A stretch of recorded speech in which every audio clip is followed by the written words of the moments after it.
Hey Coven, it's Risa from Missing Witches. Our annual reparations fundraiser in support of Indigenous women is coming up. Last year, we raised over $10,000, 100% of which went directly to the Native support orgs that you all chose.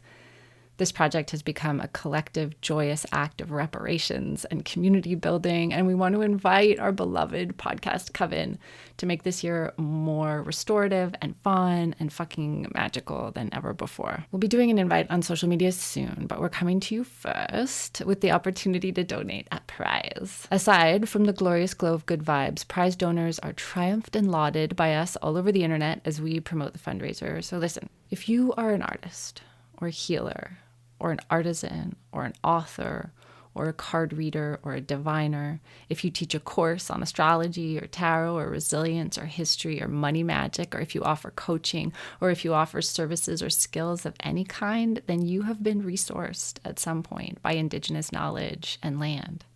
We all have. And you have something to offer to the brilliant weaving of repair. Get in touch at missingwitches@gmail.com if you are in a position to offer a prize, and we'll send you more details. And everyone, listen and watch for more info on the fundraiser and for our episodes dedicated to exploring kinship and Indigenous futurism over the coming weeks. Bless the fucking bees. You aren't being a proper woman, therefore you must be a witch. You must be a witch. I'm weird today, to be honest. I'm really excited to get to hang out. I just feel weird. I mean, the moon has been like super voidy like last week and will be void this week too. So I feel like that definitely feels out. I'm just Yeah. deeply voidy. Yeah. Yeah. Okay, I'm going to take a deep breath. Welcome, friends. Welcome, listeners. Welcome, witches. Welcome, diviners. Welcome, pariah prophets.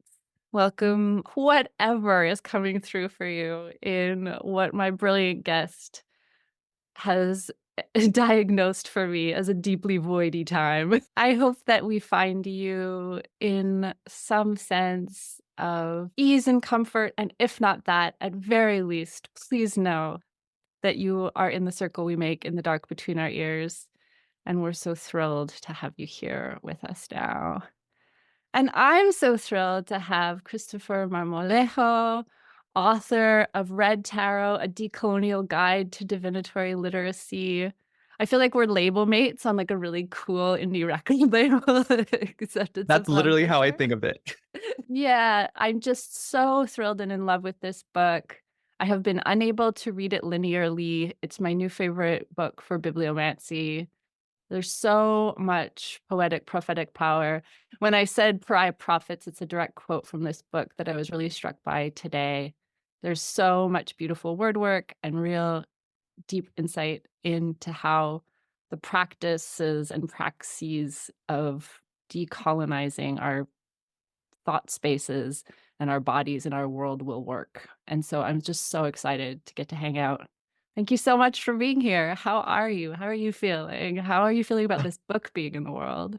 So surreal. I'm feeling it feels like a weird time magic. And again, probably because the moon is like being all kinds of void before some big shifts happen, in March. I'm feeling excited to be here with you as well. I love that you think of being on, like, I always say that I'm like, we're on the same label. Like, that's how I tell people, you know what I mean? Like with folks under North Atlantic. And so I feel so honored and so blessed to be welcomed into this space and to sit across y'all, like to sit across you and like the author of this brilliant work and this brilliant podcast. So thank you for having me.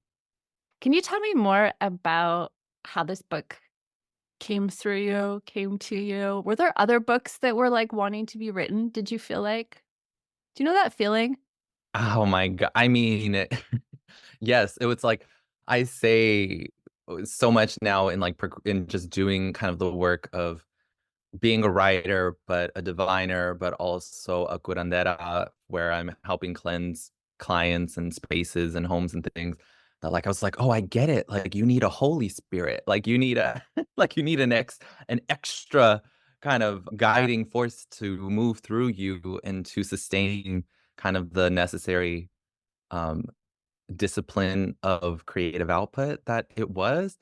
Um, I have always wanted to write a book. I've always wanted to be a published author. I kind of that's been like a dream come true. Here we are at the precipice of it being out into the world and whatnot. And I found that like tarot was this great prism or intersection or like muse of sort that facilitates my writing and allows me to blend my passions and my study and my research and my um, advocacy for decolonization and re-indigenizing and reddening the world again, but also divination, like to add the kind of mystical, sacred, spiritual element to my other interests, of course, which can be very intellectual or heady or quote unquote academic in a sense. And North Atlantic found me and like, yeah, Ace, Alice Barkley Cat, the author of Post-Colonial Astrology. I always am in deference to them and their great work and to putting me on, as I like to say. And Jillian reached out and I was like, yes, I would love like I was already kind of working towards the idea of the book. I wrote the book proposal and I was like, okay, even if I don't get the contract, if they, pass, I'm going to write this regardless. And I had made that decision. And literally like the next day or that day, I got the news that they wanted to publish it. And so, yeah, I mean, so again, it gave me kind of the traction of being able to write about all of the cards, which was quite an endeavor, but also I felt like it has given me an expanse in terms of like themes and topics and styles of voice in a sense to be able to explore that. Now I feel like I've found a writer's voice. I found like a particular niche in terms of like how I marry and talk about these two topics. And it just helped me, I feel, mature as a writer as well. So yeah. Yeah, I do feel that.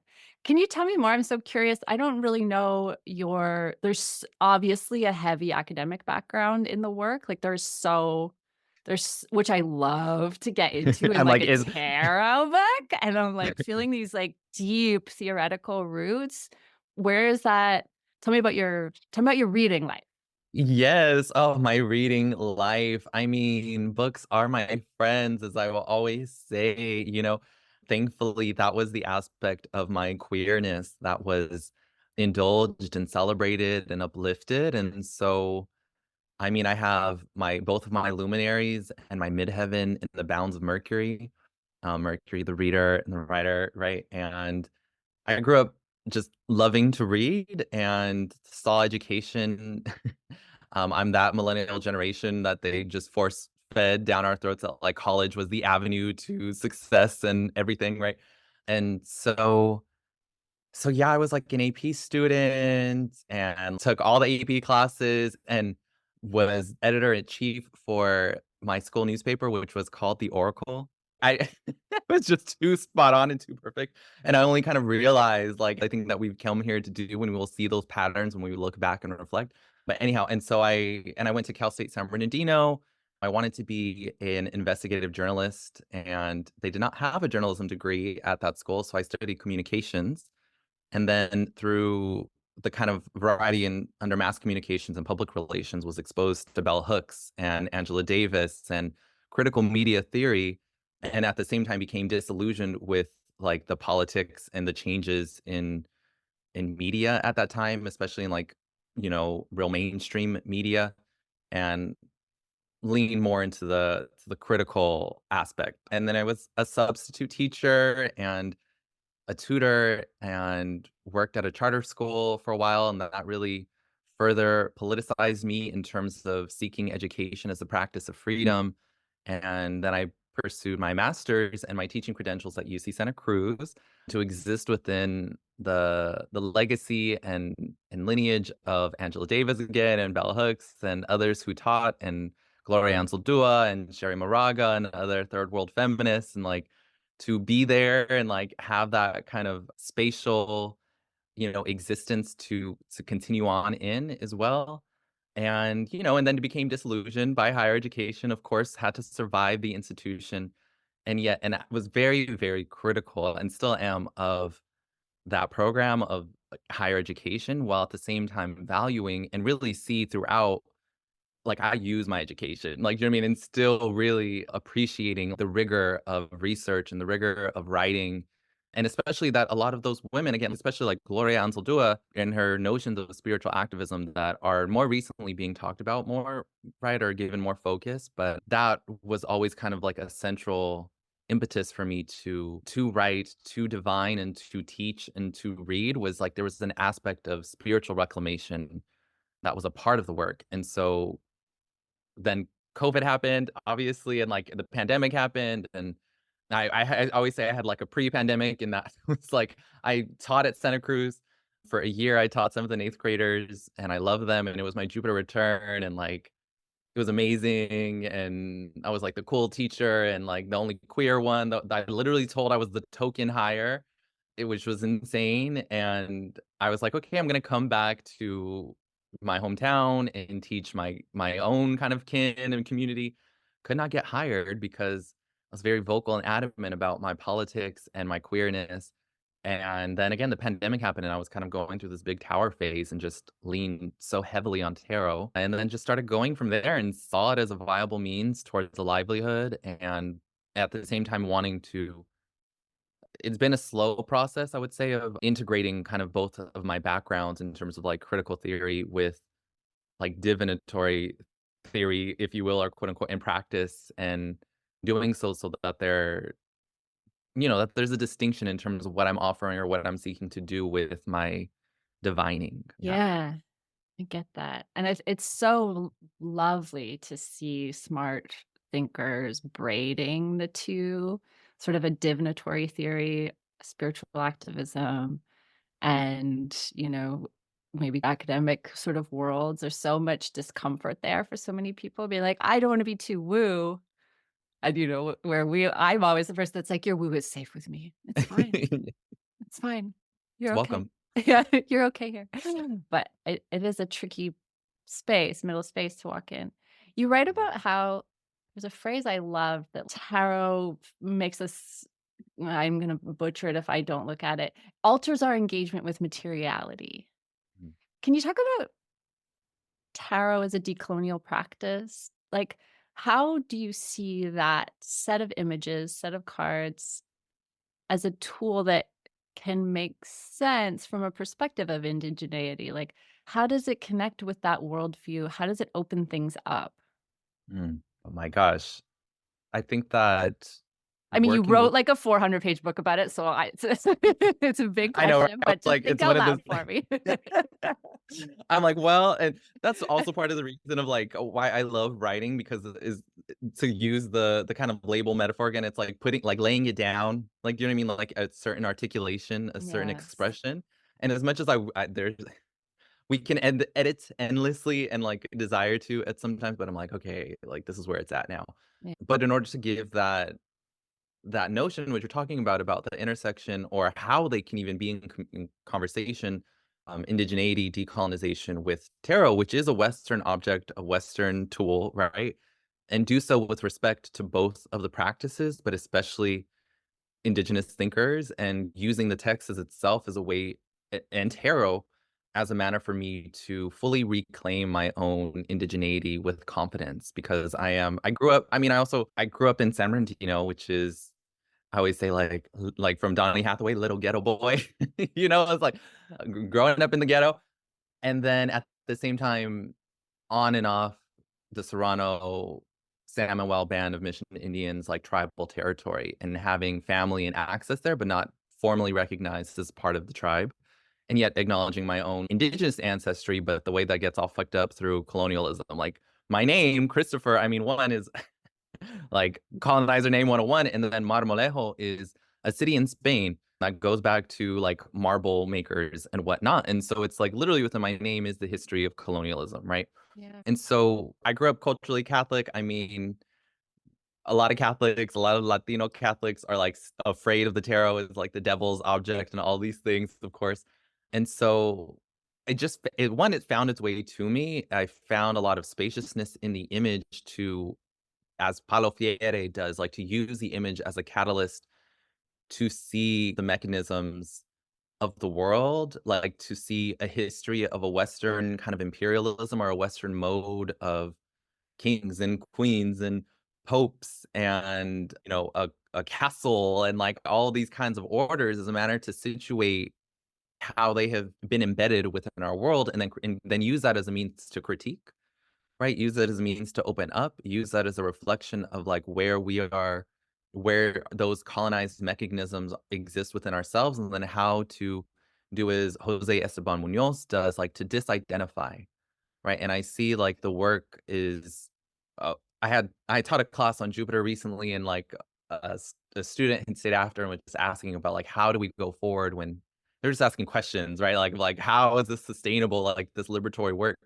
And I mean, I think a part of it is being recyclers, like of just understanding the wreckages of history and like using the image and the imaginal and using what we stand on and having to make something with it rather than like just blindly negating a colonial past or an indigenous past or something and just like only putting forth like this purest vision of like what a quote unquote native or Indian is or what those practices or tools look like. I use the tarot as a type of processes, as a means to repair a ruptured relationship with me and my people's and all people's divinatory capacity or an intuitive faculty. And so using this is definitely, I love Pamela Coleman Smith. I love that Missing Witches ended with an exploration of Pixie. And then of course at the same time, like so many decks by so many artists give a variation and a specificity to the moment that indigenous artists are making tarot decks, like Black people are making tarot decks, queer people are making tarot decks. And so again, there's sort of that using a framework or using the history of the cards as a means of like acknowledging and recognizing our own place within the history of colonialism and trade and commerce and the hybridity and mixing between practices. And like using tarot feels very spacious to me. It has always felt very spacious. And then I think as well, like I still go to the ability to like read the image critically and respond to that image specifically and critically, and that brings up issues of representation, right, that are very fraught with indigeneity in terms of wanting to be recognized by a colonial power, wanting that validation, wanting to fit into the mainstream, wanting to get the big award, the Grammy, etc., right? And instead, how do we use these cards with a lot of my clients are women, are queers, like, are brown women, and they come at times of crossroads. They come in times where they need a clarity, and they're sort of, like, at their wit's end, and what can the tarot offer them in a meaningful way and manner that is already rebellious, that they're already transgressive, and do so in a way that has heft, and again, acknowledges my teachers and the works of theorists, like, not all obviously not all of them, like, this is not an end all be all reason. I did my best, and I at the same time, I like to go deep with particular teachers. It's the balance between depth and breadth, of course. Yeah, I don't know, sorry, if I was going No, on you're tangents there, but there was like yeah. 7 things in there that I thought were so juicy, like I wanted to think about and dig into more. I think especially, one, like, I hadn't really thought about this until you said it, but that one thing that the tarot teaches you implicitly is about the structures in our world, right? That hierarchy is there, it's super present, and it also is teaching about how slipping through those things and about how there's a circle and about how things fall. Mm. And I thought also the idea of is it did I understand you correctly thinking about it as almost like a prosthesis, as a prosthetic, as like something that Right. connects? Yeah, that's Yeah. dope. No Yeah. question, just dope. No, that's a really, really interesting idea. I mean, yeah, because again, I'm like a detribalized urban trans Yeah, native, right. and there's a lot of and so, and I in temperance in particular, in the temperance section of the book, I talk about these notions of purity and blood quantum, Yeah. in which it's an internalized colonial mechanism of measuring, like, if you're real or not, basically, right? And there are means of indigenous people eradicating themselves. And of course, it's complicated. It's a big issue. Don't get me wrong. Like, there's a management of like necessary preservation of culture and of community and intentionality. And yet, at the same time, again, that blood quantum mechanism is but the other side of the coin of like one drop, right, for Black Americans.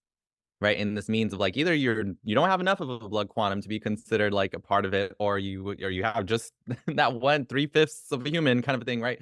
And you get excluded. So they're both means of inclusion and exclusion that are a colonial technology, and so now where we're at in history, like, there's so many queers and natives who need that type of prosthetic in order to repair these relationships because they're not living on tribal territory formally, or they don't have that recognition, or they've been abandoned, or they're alone. And so for me, the tarot is highly accessible. It's like very in vogue and popular, and I think it will continue to be and has been. And so I wanted to offer this book as like a guidebook of sorts, if you can say that. I mean, there's a lot of things I want the book to be, but for that use, or for acknowledgement of those particular places, and still in deference to indigenous keepers, and again, like decolonizing, like, I think I try to go there with the book. I was like, all the shit by the police has to get set on fire. Like, if we're talking about the tower, it's like prison rebellion. It's like burning the shit down. Like, how committed to you are to the project. So yeah, And I at the didn't want same it. time, you were just saying, and I thought this was interesting too, you were talking about, you know, building with what we have. Mm, When you were yeah, talking about using the cards, like, like that we can't have this pure ideal of everything all right. burnt down. We're gonna have to, and that's something I struggle with. Certainly, like there's people in our sort of like activist, spiritual activist kind of communities that come to a language of burn it all down, and in some cases probably appropriate. But I'm like a little bit maybe conservationist in that, Mm, like I just feel like our resources are fucking limited. Like we can't do a lot of burning shit down. yeah. Like I mean, we especially gotta because keep everything somehow. I don't know. that's I mean, of that's there's a lot that I understand I mean, tell me that I'm wrong. and This then is just an, I mean, I think it's a real question and conversation, in particular in terms of like that there's a question of inclusion again, and like as a young teacher, my white students, I felt like really held me accountable in terms of like how I was teaching to them and how I was holding them accountable to their own already like middle school age. I mean, it starts very young in terms of the internalized racism and hatred and, like, all of the isms, right? But that they were welcome there, and that at the same time, like, that they had to understand they were raced, that they are raced, of course, Mhm. and that they are patriarchs are assaulted by patriarchy just the same, right? Well, not just the same, but in a different manner, but they have a means of solidarity when they can name and acknowledge the sources of oppression that should engender, a mode to be in solidarity. And so that can be very challenging when they're the active, like, affronters of the shit being burnt down in the first place, or the things being lost, or, the epistemicide, the genocides, like, all these things. It's like, okay, yeah, I mean, I think that they are certainly, though, that is at a heart of a conversation in terms of, like, Yeah. the question of violence, right? Like, that's just, like, such a big don't Yeah. wanna go, like, straight to there, but, like, there's Go ahead. that's a big, big, big part that we all have to kind of reconcile in terms of how we respond to violence, the place of violence in our lives, the violence that has already been enacted towards us, but also, that the oppressed have a right to rebel, and those may be by violent means. And I think that's where there's a difference between like the liberalism of Santa Cruz in particular, which was like very, very on the brochure. Here's our people of color. Here is the syllabus with all the Black feminist thinkers. But then here's all the white students who are going to be teachers to go teach in the hood, and like all these things. And like, it's like the contradiction between theory and practice there. Right. Yeah. And so, yeah. I don't have an answer for it, even in my own heart, I mean, Right. I rage at violence and feel like I would like to throw my body with the oppressed and always have. But at the same time, I get uncomfortable sometimes with language of burn it all down when I think what talking about university, for example, or, that the academy is so sick that the only way to deal with it, or I don't know, I like to imagine that there are ways of opening up and decolonizing our existing systems, open sourcing our systems or something in ways that are ethical, but I don't know what that is. I don't expect you to have an answer, although you're my prophet on the screen today. So I definitely I mean, I'm such a like a gentle soul. I mean, I've been vegan for like 10 years, and right. that's something I don't necessarily talk about, like, and that's from an uncomfortability to just consume any type of violence at all, like, completely. I think that Yeah. peacemaking and healing and restoring and recognizing, it's a matter of, like, again, that question is gonna be something that we all at some point will have to encounter and deal with, and so, like, in the tower section, I just had to sit with well, I had to sit with that a lot, and yeah, I think I feel the same, and I mean, in a lot of ways, this book is, as I like to say, is like my personal PhD, and in that the realization of my kind of educational thesis of sorts about liberatory literacy, about Mm. indigeneity, about personal authorship had to do so outside of the academy, and there's been real cost to that in some sense. It's been a journey to establish a sense of authority and credibility, of course, and at the same time, like, embracing being freaky and queer and, like, wild and, like, foolish, you know what I mean? Like, all the things, Yes. like, and so, like, that being, as I always say, failure will free you, you know what I mean? Yeah, so I hear Yeah. you. I do feel like you've written your personal PhD. Thank It's a PhD size, not size, depth project. mm, It's mm, beautiful. It's really great. I thank hope you. you feel really, really proud of it. I hope that when you have the distance that you look at what you did and feel all the depth that's in there. I think North Atlantic, I feel I can't feel this about my own work, but I know that they aim to do this and I see it in other people's work. They publish work that they believe will live for a long time and make an impact for a long time. And I really Mm. feel that in your book. So Thank you for um saying that. Yeah, it's a bit hard to have that perspective yeah. right now. I mean, I have Yeah. that hope, but it's still like it's still kind of nerve-wracking for me to share something with the world at this scale, this degree, I'm such a Yeah. private person. And then it's such a weird journey, like, it kind of feels like it comes out and you do all this stuff, and then it sort of feels like it disappears, like, that part is so strange too, but then it keeps weaving its way back into your life. Can you talk it's such a weird segue, I'm so sorry. Can you talk about your relationship with the divine? Of course, that's a beautiful segue. I mean Oh, yes. I mean, I was oh my gosh, my relation I've always had one, I would say. I mean, my mom taught me to pray before, like, say my prayers before bed, and I didn't grow up in a very strict religious, like, dogmatic home. I had a lot of spaciousness, and I had a lot of books by me, and so I would just have, like, in Muscoy in San Bernardino, which is it's, like, a lot of dirt land, but there's a lot of horses and a lot of just, like, there was, like, a lot of open fields and things, and I think that my time in nature allowed me for, like, communion. Like, I remember being a kid and, like, channeling the winds just organically and naturally. My first year teaching, I was having my Jupiter return, and I had had tarot come to me before, like, literally, like, people giving me readings, like, in a very kind of auspicious, unplanned moment. Like, it was not like a booked thing. It was very like, "Oh, we're bringing out this as a gift, to, like, receive." And then friends would gift me decks, and I'm like, "Okay, I guess," like, I kept wanting to be in my hands.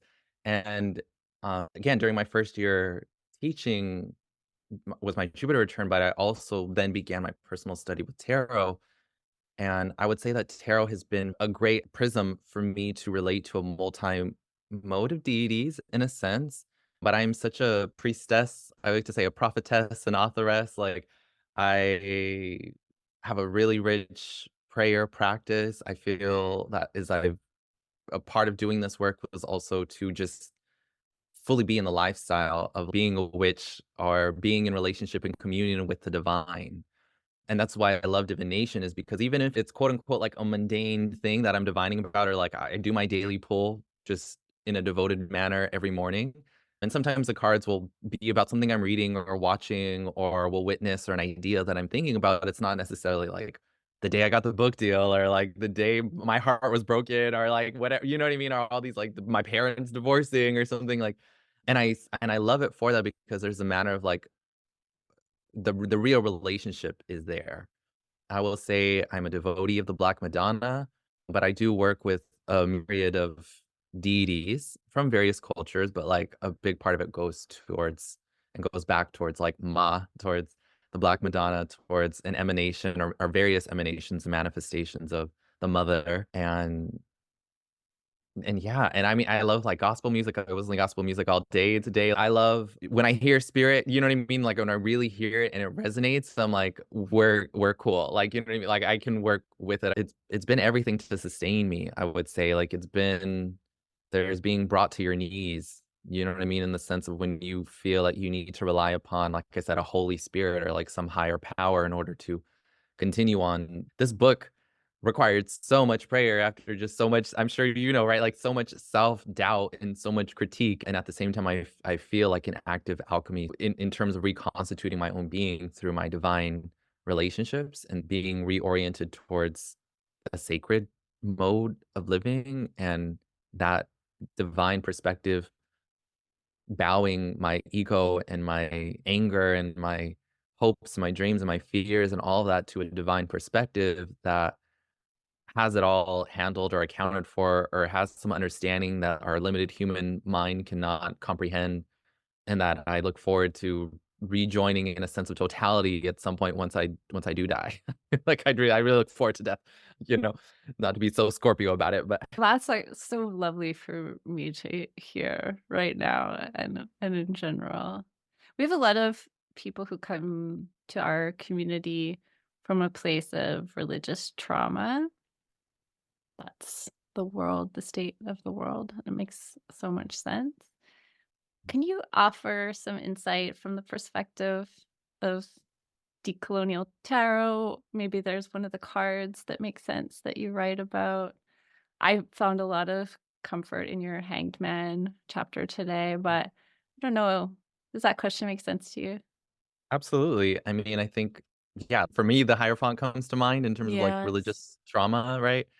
I take a polytheistic mode, and I definitely try not to be to be a colonizer in terms of my interests and like a sense of appropriation with some of these relationships or spiritual practices. Like I try and let them find me and like choose me and like come to me repeatedly and then begin that relationship respectfully and again in the dark, in secret, and like really, really fortify it and really be in deference to that cultural final say. And then speak about Mesoamerican cultures, of course, but also because I grew up culturally Catholic, like being able to talk about with critique and with a sense of like detangling some Bible verse or some gospel sense that like I can parse out the myth or the story or the application that is beyond, right? And I think that like, the Hierophant again being the Pope, right, in its traditional iteration, right, a masculine Pope, not the High Priestess, right, as the counterpart it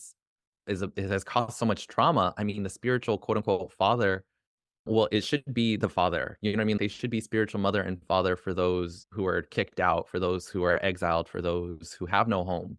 That's the highest goal. Of course, they get hung up on sexual fetish, they get hung up on hyper commercialization, such as with evangelical Christianity and the Joel Osteens of the world, or they become positive thinking above all else and you will, manifest your dream car. Again, it goes back to commerce. I think that on one level, the healing with a Hierophant that I have is in the discipline and in the rigor, and in the sense that, like, to walk a spiritual path is not something that you do for, like, a fad or because it was just, like, a cool moment or I don't know, it's like a way of life. These the powers of prophecy, of foresight, of magic that come along with spiritual relationships have a responsibility attached to them. to help liberate others, to help heal others. These powers are bestowed upon you in service towards someone else's liberation and healing, as well as your own manifestation of your fullest potential. They are, and this is where, like, for me in the reading, there's a duty to like name all that I'm seeing. I'll offer my human opinion and perspective as well, but I don't withhold some sense of like my spirit is compelling me to like say this to this person, right? Or like you need to know this. Like there's like an ethic to relaying that information clearly, because otherwise I think that those gifts would be denied, right? As well, a hierophant is one who has that training. The hierophant is as opposed to the priestess who's a witch in the woods, who's probably veiling herself, and she's not trying to have maybe a whole group of like followers that know her name and her number and all these things. The hierophant is the one who the lay people can name and call when they need someone to pray over their recently passed, is the one who can bless the child, is the one who can help be doula, in a large way. The one for the for the people, in that sense, that's more public, who is translating the word, which is Freudian, which is bell hooksian, you know what I mean? Which is this sense of like bringing a criticality to the text of spirit, that the messages of spirit that we're receiving and saying back, the one who knows the prayers. It's like, to learn these systems of any spiritual system and to not be appropriators is to go to the authorities within that lineage. The hierophant is an ancestral practice of naming. It's a citational practice. It's like, and my teacher was, and then my teacher was, and then my teacher was, and so the prayers then uttered from those teachers are not only spoken by you in that moment, they're reverberating and garnering and adding to the luster of like every moment that prayer has been said. And so I think that you know there is that sense of record keeping of discipline that the hierophant is committed to. And I can also understand the through religious trauma, of course, and through people's like this disembodied quality that makes the ritual, or like especially Catholic Church, oh my God, is always so boring. Like that was just always the worst. Versus for me, like the Black church, like the Black gospel music, like I can that moves me. Like I understand the word, and there's a sense um of delivery of voice. I have Venus and Jupiter. Jupiter is a planet of spirituality, of liberation. Venus is like the temple keeper. I have them conjoined in Scorpio on my chart. And so there's a level of like when I deliver a reading, there's a delivery of voice. It is a type of being on stage. There is a summoning of a spirit. There's like a way that the words need to be expressed to evoke to the person. And so I can understand that the hierophant doesn't necessarily always offer that to the people. And that's where you may need a different hierophant. You may need to go to the peoples whose words, or to the traditions whose words like really unlock something for you, than like trying to force it, like trying to hit an off note or something. And then for folks who are still like working through a syncretic relationship with the church of their family, of their community, trying to navigate a way to keep, I guess this kind of goes back to what we were talking about, like keeping. How can I keep? Sometimes people just like, there's no way I'm going to lose all of my family, all of my community. I need to keep this religion. I need to find a way to bring this with me, even though I reject what is oppressive and evil and violent and debasing and dehumanizing and cruel and aligned with colonialism. Like I have to. I don't know how. I just know that I have to. I understand that impulse for that sense of continuity. Again, that sense of belonging that the hierophant offers, not just within family and culture, but like as a people, a history of a people. And I think that's where the critical reading and like the self authority, like more of the high Mhm. priestess thing, on that sense where you can read and interpret the word for your own. Like it's like Yes. the high priestess is the radical one who is a literate woman. You know what I mean? She's the head of the church, like herself. She is the Black Madonna. She doesn't need a man to interpret this word to her. She can understand the spells and the scriptures and all these things, critique them. Necessarily critique is a form of love, and hopefully those people like hold the community accountable. I can understand that's tremendous for people to work against conditioned colonial gendered racist thinking, especially as religion becomes used to oppress people, as there's obviously so much history of that. And so I think that the first part is within the self, feeling that sense of self-acceptance from the religion or from the spiritual practice that people exist within, and then extending that outward within the intimate relationships and within the communities and family, because that is the obligation of doing this work. It's not to exist as an atomic individual, right? So I think a bit more of the high priestess kind of medicine would come in that regard, more Queen of Swords, again, more bell hooks. Like bell hooks was a Buddhist and queer and, and a Christian, of course, and her and Cornell West talk about the Black prophetic tradition and precious memories. And she was a Gemini rising, and like the first decan of Gemini, the first 10 degrees of that sign are syncretized to the Eight of Swords. The Eight of Swords traditionally, or in most decks you will see, is a woman who is bound, a woman in red who is bound up in rope. And that to me is one of the most violent images in the whole deck. And so that speaks to gender by naming the systems of power which demarcate and structure religion or any spiritual practice. It allows us to have a grip on it and allows us to have distance where we can historicize it and make that distinction between spirit or our faith or our sense of belonging, our sense of our purity, or to get to like that sense of innocence within the heart, that aspect of reclaiming and holding on to that like true self that is like, I know there's goodness in my heart. I know there's a desire for love and for healing in my heart. And then, oh, that's the sexism. Okay, we can then critique that. You know what I mean? And like, bell hooks is always saying, like, I don't serve a punishing God. My God is a loving God, and that's radical, right? Yes, that is the core of what I believe. I mean, I'm not religious really, except that I've, also spent since childhood time summoning the winds.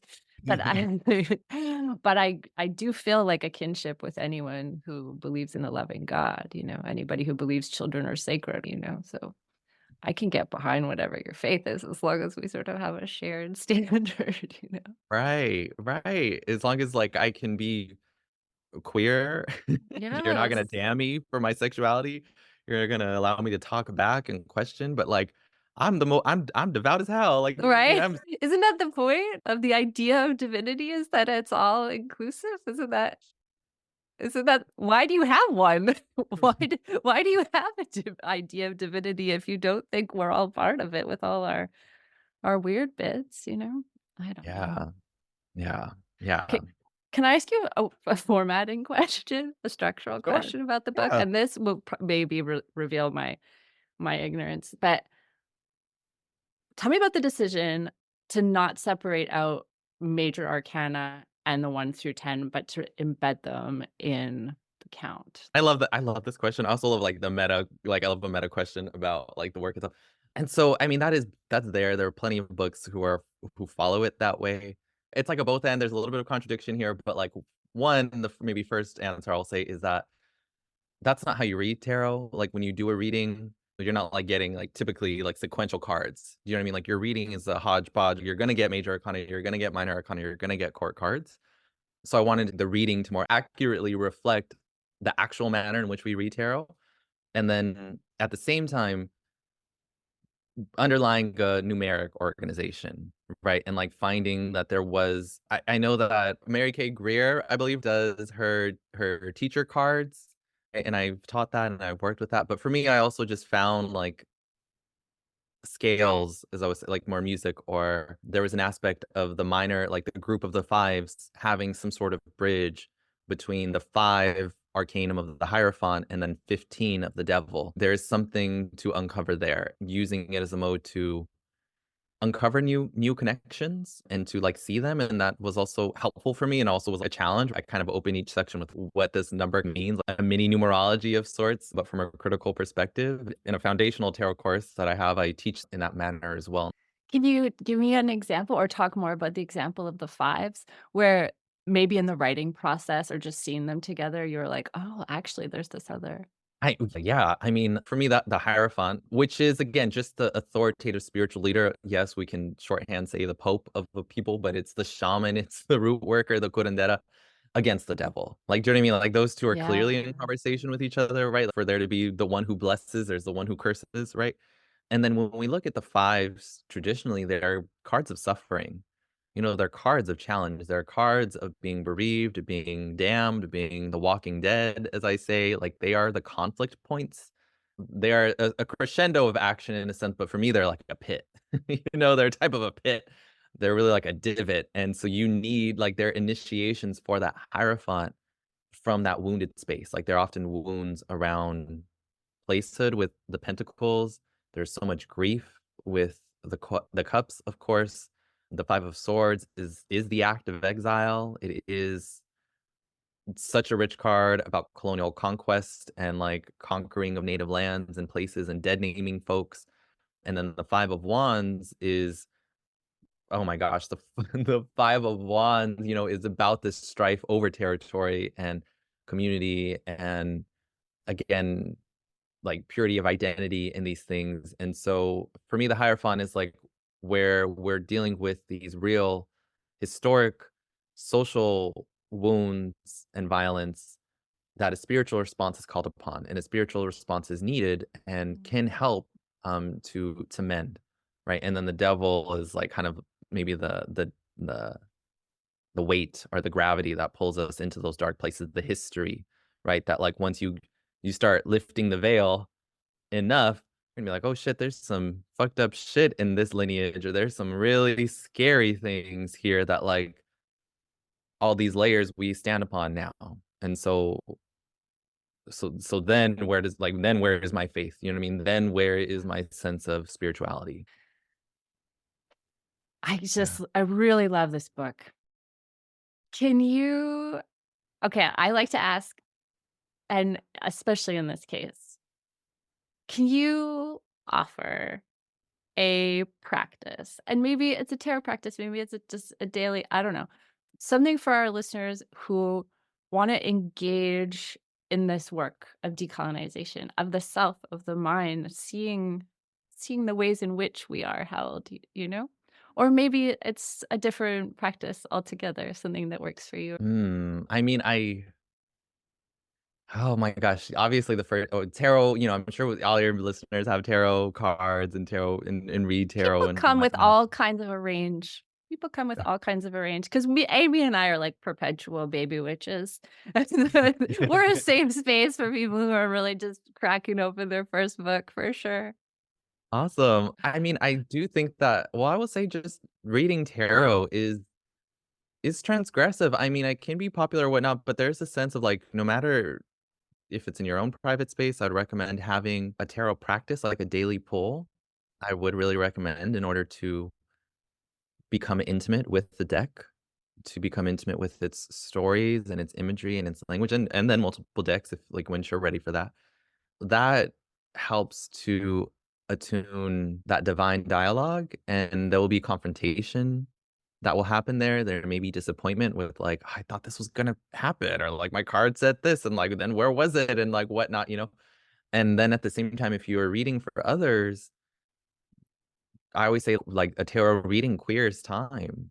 You know, a tarot reading queers a place. It kind of reclaims the place and space that it's being done in. And so even if you're not fully cognizant of, like, that's what you're doing, like, that's what you're doing. Like, you know what I mean? And people may pay attention, so that's something to be mindful of, but I think that there's a transgression that I would welcome and encourage in listeners to tarot read and recognize that this can thereby destabilize people's fixed presumptions and perspectives about their daily commute or like their just daily flow of routine of the day, like the mundane, and have some space open up where what's happening over there? Like what are their cards saying? Like, you know, what is that deck? Like what is that image? I would on top of that to go beyond the guidebook that the deck comes with, and of course, you know, please order my book, but, like, I'd recommend and this is part of how I wrote the book, was to find the interpretation of the image from a liberatory text. from a text that really sits with and meditates on liberation and white supremacist, capitalist, imperialist patriarchy in the myriad of ways. Did you have other books you could look to for that kind of interpretation? Are there other tarot books that you could look to that do this? Because I know that's not really what you meant when you said it. You meant like go to bell hooks, go to the other Right. writers. But is there anyone else who has written were you able to study tarot from that perspective? No, No, not I didn't think no, so. no, no. It was, it's I had to write it. That's why I had Yeah. to write it. I feel, that's why I wanted to write it, and that's where it was like so much pressure I put on myself it's to hopefully deliver a beautifully written work and like a well-researched work, and like that it was like a real pairing, in a meaningful manner and not just like a superficial like, "Boom, here I'm gonna put this like black feminist quote, Right. here is like in a liberal kind of sense." I know that there are new books coming out though, like that, like a class, I would say, of books that I am very excited about. But as I was writing it, as I was researching it, I was doing it, definitely no, and definitely not from the specificity of indigeneity and decolonization, where there may be works and books focused on queerness or liberation or like something of that sort, like like making it red in particular. That's a specific political stance that I think that is at the root for me, and that is like very necessary. And just like there's of course intersection black queer, but there's tension between those relations as well. A queer book typically is written by maybe a white woman, you know what I mean? And then like of course intersexual work may be written by a black woman or something of the sort. But where is the native voice in this? Where is the native relation between these figures? And so I wanted to offer that. It's so rad. Okay, there's this piece. I'm gonna read a piece of your book at you. Are you ready? Yeah, yeah. Also, it's like I don't even have my author copies yet. So Oh, like to see, like, oh my gosh, my baby. Like she has a life of her own. That's what I mean. And it's like oh my god, she's that's in so my crazy. house. She's so beautiful. She's with us now. Yes. um, yeah, I felt like I kept turning to this book, over the past few days since I was lucky enough to receive it. I wasn't in a place to read in a straight line, and it felt like that was okay. And I came to it, this section in particular, feeling like really unwell, and then also feeling like I didn't know about the next book and like how it works and what it needs to be and should it even. And in our community we sort of stumbled on this phrase, and Amy and I say it a lot to each other, and now it's become like phrasey, so it sounds like a catchphrase, and it wasn't like that initially. But that the greatest spell that we can cast is to tell the truth. That we have to just keep finding ways to tell our own truth about where we are in systems of power, how we've been hurt in ancestry and in our own lives in relation to harm caused and harm enacted upon us. Tell the fucking truth. We have to just keep Hell yeah. unspooling that. And then I Heck yeah. opened to this page. We offer all severed selves to be reconciled when we decide to stop lying. Pretending in order to pacify oppressors does not make us any safer. Rather, the harm may be even more difficult to recognize when it's not visible upon the body. Once we stop the pretense, we step into the hanged one. When we refuse to debase the body, we give birth to our spirit. This becomes the denial that sets us free. This is our no that affirms our communion. It is an active denial, a letting go of everything we've been dependent upon, enslaved by. Love's all-encompassing liberty snaps the rope of our suspension. Poet and political leader Jose de Diego reminds us that the no of the oppressed has been the word, the genesis of the liberation of peoples. Loss becomes sacrifice through this reclaiming. Like Nana Watson, we sacrifice the body to make it sacred. Sacrifice works upon the wounds of the objectified, the commodified, the colonized. The empty space of stolen selfhood becomes filled with the divine in our acts of sacrifice. It is thus a generative act. We live not as consumers of objectified others, but as a person among persons. Sacrifice is possible in recognizing all we have to gain once we let go of everything that isn't true. Sacrifice surrenders every space to the divine. When the only witness we need is that of divine witness, we become certain we will be born again. I want to thank you, especially this week, especially today.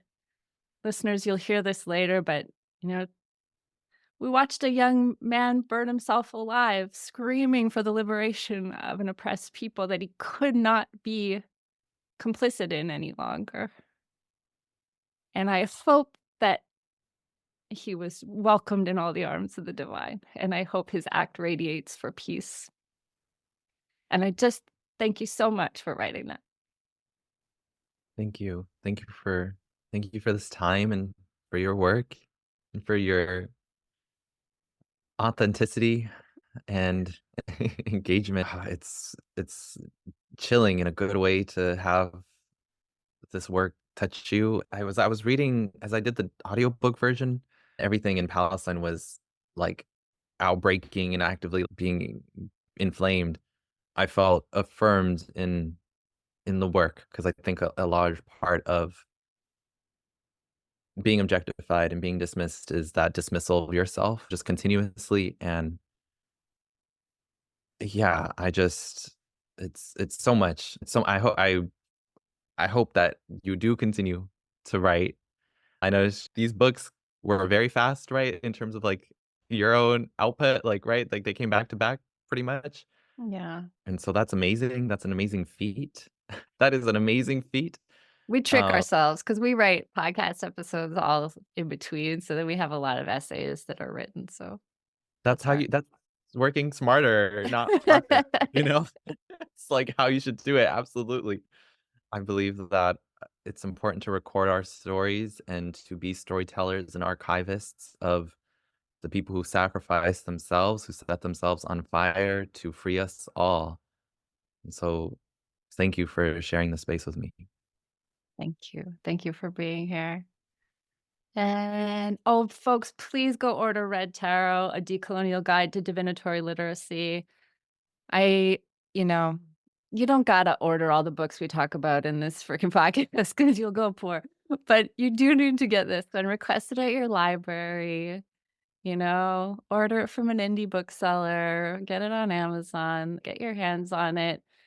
Get it get it into your paws and use it for your work. It's really beautiful. And you can take courses also with Christopher. There's an amazing catalog of evergreen courses that go deeper on tarot work and on astrology as well.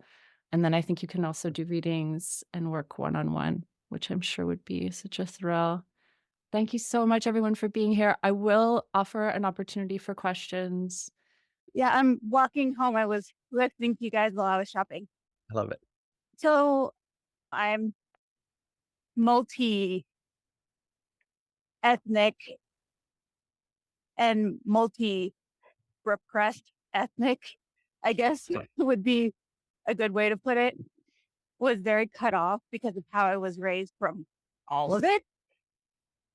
So I'm trying to regain my roots a little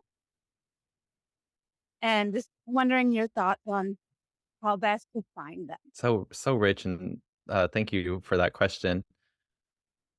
I mean, I think a part of what I aim to offer in this is not simply a manner to, of course, decolonize the bullshit conditioning that has been put on us by intersections of oppression, but to understand how to re-indigenize our minds and our relations. And like a part while I was, again, because I feel like for me, my own journey from using at one point like the mestizo, the mestizaje, to me is just like a bastard. It's just like naming myself to be a bastard. And like Gloria did a whole lot of she was at a different era and different moment. But like for me, I'm just like, no, fully the land has always recognized me. Like it always has. The animals have always recognized me. I try and embrace like a sense of pan indigeneity, again, in deference, but this sense of like you are in your roots, in your body, in your home, where you choose to cultivate the relationship to the place and space that you're in, and that your ancestors, like, you don't need permission to name or claim an authentic root relationship. And, like, I take an expansive view, like, for me, where I consider bell hooks an ancestor. Like, do you know what I mean? My grandmother, for me, she looked like Janet Jackson and Oprah. Like, to me, she looked like a black woman. Now, if you ask her, she would not call herself a black woman because of racism and all the things. But, like, Toni Morrison is an ancestor, like, Tina Turner became, like, a deep ancestor. I'm not saying this flippantly, I'm saying, like, they have touched my souls, like, they have come to me, like, "We see you, we acknowledge you," and, again, there's, like, the birds and the ocean and the elements that will recognize you even when those names and those specific stories may be lost. I would say pay attention to your dreams. I would say you could do candle work. I would say you can find tarot decks that call to you specifically, working with spiritual relationships and like perhaps taking that expansive view of belonging, and at the same time, of course, through your own straightforward, like, ancestral research as is possible. But again, like, as someone who's had that shit ruptured by colonialism, I had to forge that, you know what I mean? I had to find a tool that can, like, repair my gait in walking with a sense of authenticity and rootedness and belongingness. And so I would just say give yourself permission to go to the ancestors who are calling you, even if they're not quote unquote by blood. I think, Kalika, you got a real clear call from an ancestor in the last couple weeks. She shared with us a photo of a early days movie star who looks exactly like Kalika, like Oh, a wow. mixed race, early days, black and white, like goddess of the screen. I was emotional for all of us when you shared that. So I feel like there's ancestors coming through for you, love. Truly. Thank you. Anybody else? I've got one. Hello. Hi, Erin. Thank you so much for joining us, Christopher. This has been amazing. So, I'm a tarot reader myself, and one of my favorite tarot phenomena is pulling a familiar card in a new context and like learning a deeper level or like a new facet to that archetype. And so, I'm curious if you had any experiences like that during the process of writing your book. Oh, great question. Thank you so much, Aaron. I love that. As I've been saying more recently, is like you're saying, like the catchphrase kind of thing. Maybe not as profound, but cards are like cast iron skillets. Okay, as I would like to say, cards are like cast iron skillets. Like each reading is adding a bit more flavor, a bit more texture, like a bit more use, a bit more expansiveness in terms of its application, its appearance, its mode. Once you know that card, like in a deep level, your antenna are up in terms of how it may manifest in a sense, or like what will fulfill it in a mode. But at the same time, for me, it's always kind of new. Like, oh, that's totally the Eight of Wands or something. But like from this deck in this depiction, and then in this moment, that that's what I love about tarot reading is that it's like endlessly a renewable source in that sense, like where you shuffle the deck, you get a new deck, you lay different cards together, and they're going to change their tone, they're going to change their expression.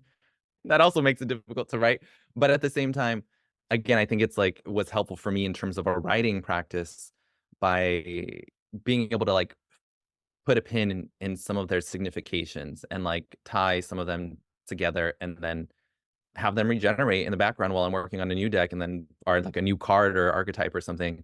And then like a deeper layer unfolds or something, and then I'm like, oh my gosh, like it builds upon itself. It just gets more flavor the more that you work with them. So yeah, I hope that I did that answer.